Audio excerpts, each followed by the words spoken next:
Welcome back to the Social Playbook, where we uncover the strategies and psychology behind the world's most influential figures. Today we're diving into the legend that was Joan Rivers, one of the most groundbreaking comedians and cultural icons of her time. Lighten the fuck up! These are just jokes, you assholes! Okay, let's do the show! We'll explore the psychological tactics she used to shatter expectations, challenge norms, and maintain her lasting influence in the male-dominated industry. Stick around as we break down the secrets behind Joan Rivers' ability to captivate, disrupt, and leave an incredible mark on comedy and pop culture. Let's talk about one of Joan Rivers' most defining traits, her ability to disrupt. She didn't just break the rules, she invented new ones. At its core, Joan's comedy was about challenging social norms and confronting the status quo. She understood that disruption wasn't about shocking for shock's sake. It was about creating space for new conversations and pushing the limits of what was culturally acceptable. Joan's humor was built on defying expectations, especially when it came to gender roles in comedy. She wasn't afraid to be brash, opinionated, and brutally honest, and that made her stand out in an industry that was largely male-dominated. He said, "Let me help you with the buttons," and I said, "I'm naked," and it was like... Psychologically, Joan used provocation as a tool for empowerment. She didn't just seek attention, she demanded it. She used her comedy as a vehicle for social commentary, drawing attention to the injustices she faced as a woman in comedy, all while making people laugh. But disruption is only effective when you're willing to back it up with confidence and authenticity. Joan didn't just shock, she owned it. Let's talk about how Joan Rivers used authenticity to build her personal brand and cement her place in comedy history. Joan Rivers wasn't just famous for her sharp wit, she was a master of self-presentation. At the heart of her influence was an unrelenting commitment to authenticity. This is the psychological principle of self-congruence, being true to oneself in the face of external pressures. Joan wasn't trying to be someone else, she was unapologetically Joan. Her humor was rooted in her own experiences, often pushing boundaries to make light of her own insecurities and flaws. She didn't shy away from making herself the butt of the joke, especially in a world where women were often expected to be demure, polite, and proper. Joan turned this expectation on its head, using self-deprecating humor to connect with audiences and create a sense of relatability. This wasn't just for laughs, it was a tactical move to disarm critics and control the narrative around her. Her ability to be raw and honest, even about her struggles, allowed her to build trust in her audience. Because I started out, I worked clubs, I worked a mafia club. People didn't just laugh at Joan, they respected her. She was always upfront about her personal challenges, from her career to her relationships, and this authenticity gave her power. She became the voice for those who felt silenced or marginalized. And while being authentic is powerful, Joan also knew how to harness boldness to ensure her message landed. Let's dive into how she used boldness as a strategy to maintain her influence. One of the most powerful aspects of Joan Rivers' influence was her unmatched boldness.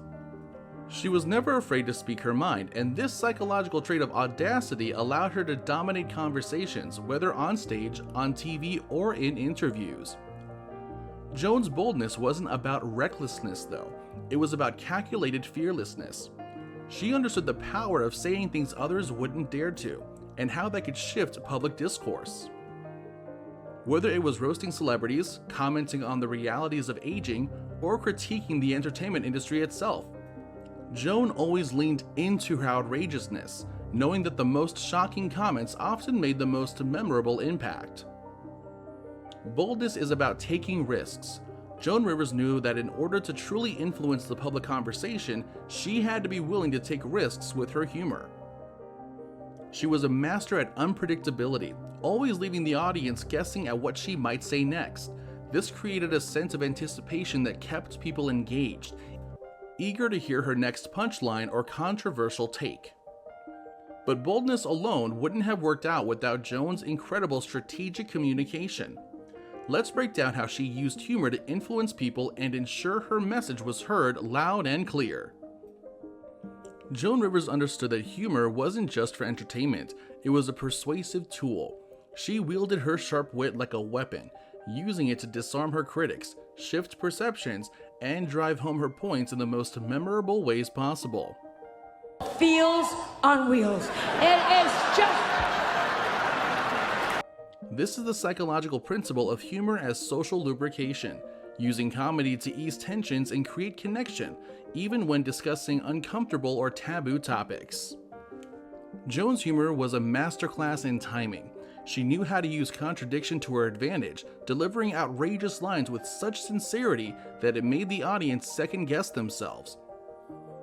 By presenting her jokes as if they were serious observations, she could break through the noise and get people to think critically about the subjects she was tackling.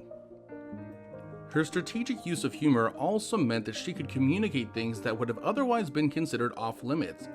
For example, in a time when women in comedy were often limited to certain topics, Joan flipped the script. She made the personal political, exposing societal double standards about gender, appearance, and aging.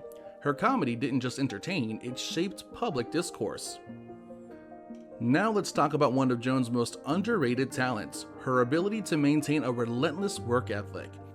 This dedication was key to her success and ability to stay relevant.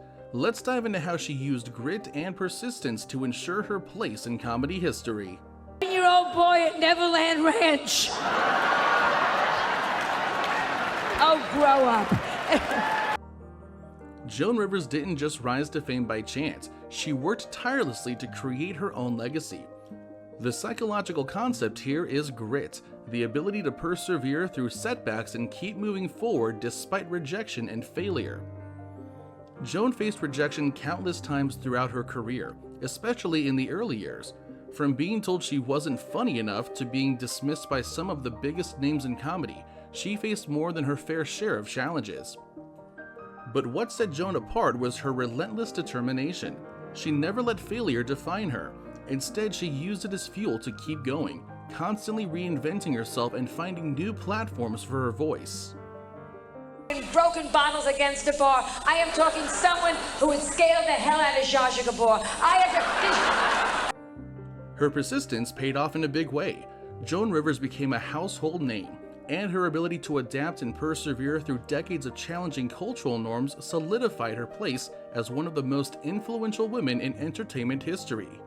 She didn't just survive in a male-dominated industry, she thrived, and in doing so, she became a trailblazer for future generations of comedians and women in entertainment. Joan Rivers' legacy is the result of deep understanding of human psychology, from disruption and boldness to authenticity, strategic communication, and an unwavering commitment to her craft.